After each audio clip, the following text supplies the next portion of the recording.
वो 10 दिन पार्ट 13।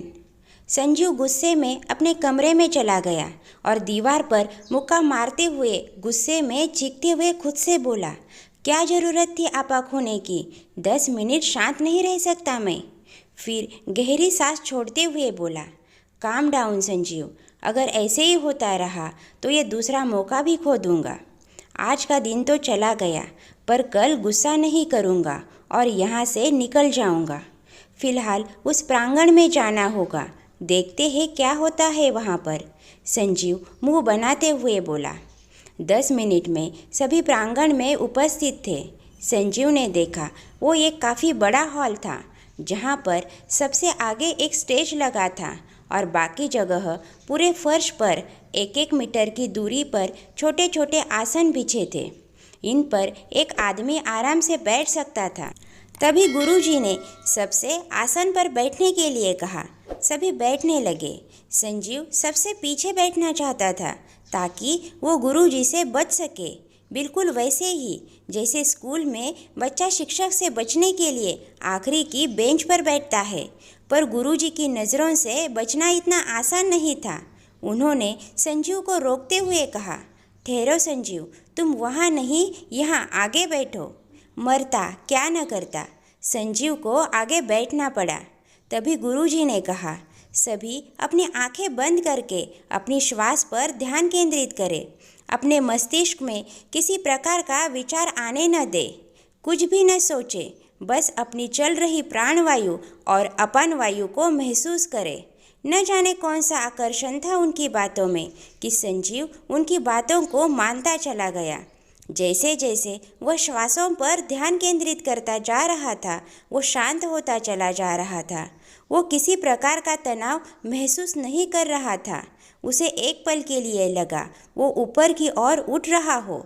ये सब महसूस करते करते वह कब नींद के आहोश में चला गया, उसे पता ही नहीं चला। थोड़ी देर बाद गुरुजी की आवाज़ से नींद टूटी। गुरुजी कह रहे थे, अब प्राणायाम को विश्राम देते हैं, थोड़ी देर बाद फिर से करेंगे। संजीव को कुछ पल अपने शरीर का एहसास ही नहीं हो रहा था। उसके हाथ कहाँ हैं, पैर कहाँ है, उसे कुछ महसूस नहीं हो रहा था। कुछ सेकंड बाद उसकी चेतना उसके शरीर में लौटी। उसे कुछ समझ नहीं आया उसे क्या हुआ था, पर उसे शांति का अनुभव हो रहा था। आज पहली बार वह स्वयं को तनाव मुक्त महसूस कर रहा था। वहाँ से उठकर सभी लोग भोजनालय में चाय पीने के लिए चले गए। थोड़ी देर बाद पुनः सभी ध्यान में बैठ गए। शुरू में तो संजीव को बड़ा अच्छा लगा, पर थोड़ी देर बाद उसके मस्तिष्क में विचारों का सैलाब आने लगा। वो चाहकर भी ध्यान नहीं कर पा रहा था। वो जितना ध्यान लगाने की कोशिश करता, वो विचार उसे उतना ही परेशान करते। तभी उसे वो बात याद आ गई जब वो संचिता के ऊपर चिल्लाया था और उसने एक झटके में आँख खोल दी। तभी गुरुजी ने कहा, अब अभी अपने कमरे में जाए और रात्रि का खाना थोड़ी देर में बन जाएगा। सभी लोग अपने कमरे में जाने लगे कि गुरुजी ने संजीव को रोक लिया और सबके जाने के बाद उससे पूछने लगे, क्या हुआ, ध्यान करते वक्त इतने बेचैन क्यों थे? वो मैं ध्यान नहीं लगा पा रहा था। एक के बाद एक थॉट दिमाग में आते जा रहे थे कि तभी कुछ याद आया और लगा मुझसे बहुत बड़ा गुनाह हो गया हो। ऐसा क्या याद आया?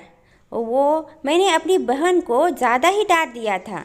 संजीव कुछ झेपते हुए बोला, बिना गलती के डांटा था? नहीं, वो उसकी गलती थी इसलिए डांटा। तो फिर स्वयं को अपराधी क्यों महसूस कर रहे हो? गुरुजी की बात का संजीव के पास कोई जवाब नहीं था। फिर गुरुजी ने कहा, अपनी इस बात पर विचार करो। इतना कहकर गुरुजी वहाँ से चले गए। संजीव भी अपने कमरे में आ गया और उस बात को याद करने लगा। उसने गुरुजी से तो बोल दिया था, पर खुद को आज चाहकर भी समझा नहीं पा रहा था। अंदर ही अंदर अपराध का बोध हो रहा था कि तभी लक्ष्य ने उसे खाने के लिए बुलाया। खाना खाते वक्त भी खुद को शांत नहीं रख पा रहा था। वह बेचैन हो रहा था। अपनी बेचैनी दूर करने के लिए वह सीधे गुरुजी के पास चला गया और उनसे पूछने लगा, मैं खुद को गुनहगार क्यों महसूस कर रहा हूँ आज से पहले कभी ऐसा नहीं हुआ। क्योंकि अभी तक तुमने स्वयं में देखा ही कहाँ था, तुम तो केवल दूसरों को देख रहे थे। बुरा जो देखने में चला, बुरा न मिलया कोई, जो मन देख अपना, मुझसे बुरा न कोई। तो क्या मैं बहुत बुरा हूँ? मैंने कब कहा कि तुम बुरे हो? तो फिर मनुष्य में अच्छाई और बुराई दोनों ही होती है। वो तो उसके ऊपर होता है कि वह अपनी ज़िंदगी का कौन सा पहलू चुनता है। एक मनुष्य स्वयं को जितना अच्छी तरह से जानता है उतना कोई नहीं जान सकता। अब जाओ और खुद को जानो कि तुम क्या हो। संजू अपने कमरे में बेड पर आकर लेट गया और इन सब चीज़ों को सोचते सोचते कब सो गया उसे पता ही नहीं चला। दूसरा दिन संजू अगले दिन समय से उठ गया और मन ही मन निश्चय किया कि आज कुछ भी हो जाए वो गुस्सा नहीं करेगा, ताकि वो आज ही यहाँ से निकल जाए। संजीव वॉशरूम के बाहर पहुँचा तो देखा वहाँ बहुत ही लंबी लाइन लगी हुई थी, जिसे देखकर वह दंग रह गया, पर चुप रहा और मन ही मन सोचने लगा, आज की ही बात है, कल से यह सब झंझट नहीं रहेगी, और चुपचाप जाकर लाइन में लग गया। लगभग आधे घंटे बाद उसका नंबर आया। वॉशरूम से निकलने के बाद किसी ने उसे पीछे से पुकारा, रुको भाई। संजीव ने पीछे मुड़कर देखा तो उसे वह व्यक्ति बुला रहा था जो लाइन में उसके पीछे लगा था। क्या हुआ? उस व्यक्ति ने व्यंग्य के साथ कहा, आपका कुछ सामान बाथरूम में ही रह गया। संजीव ने बाथरूम में जाकर देखा तो उसके अंतर्वस्त्र जमीन पर यूं ही पड़े हुए थे, जिसे देखकर सभी व्यक्ति हंसने लगे। संजीव कुछ झेप गया और उन्हें वहां से लेकर जाने लगा। तभी उसे याद आया, उसने कल भी अपने कपड़े ऐसे ही बाथरूम में छोड़ दिए थे, पर वो तो उसे नहीं दिखे। उसने वहाँ के सफाई कर्मचारी से पूछा। उसने बड़ी लापरवाही से कहा, वह तो मैंने कचरे के डिब्बे में फेंक दिए। यह सुनकर संजू थोड़ा इरिटेट होने लगा, पर वह कुछ कर भी तो नहीं सकता था क्योंकि गलती उसी की थी। संजीव ने कभी आज तक अपने कपड़ों को खुद नहीं धोया।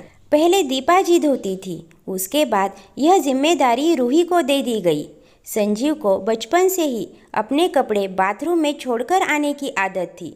शुरू में रूही ने विरोध किया, पर दीपा जी के आगे उसकी एक न चली। दीपा जी के अनुसार संजू लड़का था तो वह यह सब काम कैसे कर सकता था। अपनी आदत से मजबूर संजीव ने यहाँ पर भी वही किया, पर यहाँ रूही नहीं थी, इसलिए संजीव को आज पहली बार अपने कपड़े धोने पड़े। उसे अपने ही कपड़े धोने में घिन लग रही थी, जिस कारण उसे गुस्सा आ रहा था, पर वह गुस्से को नियंत्रण में किए हुए था। उसे कैसे भी करके आज हर हालत में यहाँ से निकलना था। कपड़े धोने के बाद वह नाश्ता करने भोजनालय पहुँचा, जहाँ पर वही लोग मिले जो उस पर हंस रहे थे। उन्हें देखकर संजीव का गुस्सा बढ़ता जा रहा था, पर वह चुपचाप बैठा था। दोस्तों, आगे की कहानी आपको नेक्स्ट वीडियो में सुनने को मिलेगी। कहानी अच्छी लगे तो लाइक ज़रूर कीजिए और ऐसी ही कहानियाँ सुनने के लिए हमारे चैनल को सब्सक्राइब कीजिए। मिलते हैं अगली कहानी में। धन्यवाद।